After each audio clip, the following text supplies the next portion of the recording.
அன்புன்ற ஒரு விஷயம் இருக்கு, கருணைன்ற ஒரு விஷயம் இருக்கு, தயவுன்னு ஒரு விஷயம். ஏன்னா உங்களுக்கு இயற்கை கொடுக்கப்பட்ட கொடை. எதுக்கு சொல்றாங்க இறைவனை? தாயை அதுக்கு பெண்மையை போட்டு சொல்றாங்க. எதுக்கு என்னத்தான் நீங்க என்ன சொன்னாலும் உங்க சுத்தி பெண்மை கிட்ட தான். ஆனா அந்த பெண்மை நீங்க வெளிக்காட்டணும், உங்களை இங்க எல்லாரும் மதிக்கணும், இல்ல உங்களை எல்லாரும் இங்க புரிஞ்சணும், உங்களை இன்னும் எல்லாரும் போற்றி பேசணும்னா உங்ககிட்ட வர வேண்டிய ஒரே ஒன்று தான். உங்களோட தனித்தன்மை என்ன?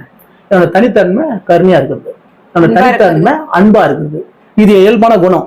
உண்மை தானே? ஒரு பெண்ணுக்கு இது இயல்பான குணம். இது ஒரு ஆணுக்கு இருக்கானா கிடையாது. ஒரு குழந்தைய பெற்றெடுத்தா அதை ஆண் பார்க்கணும்னு அவசியம் கிடையாது. இன்னைக்கு கட்டாயத்தின் பேர்லயும் இத்தனை நாள் வாழ்ந்த பேர்ல ஒரு ஆண் ஒரு குழந்தையோட இருக்கான். ஆனா பெண்ணுக்கு அப்படி கிடையாது. பெண்ணுக்கு கட்டாயம், பெண்ணுக்கு இயற்கையாவே அது கொடுக்கப்பட்ட ஒரு கொடை, ஒரு வரம். அந்த வரத்தை நீங்க சரியா பயன்படுத்தல, உங்களுக்கோசம் மட்டும் நீங்க பயன்படுத்திக்கிறீங்க, சுயநலமா பயன்படுத்திக்கிறீங்க. அதையே நீங்க பொதுநலமா பார்க்கணும்னு ஆசைப்பட்டீங்கன்னா உங்களை யாருமே இங்க தடை பண்ண முடியாது, உங்களை யாரும் தடுக்க முடியாது. உங்களை எல்லாரும் போட்டிதான் பேசுவாங்க. நீங்க தான் உங்களை தான் சிறந்த நீங்க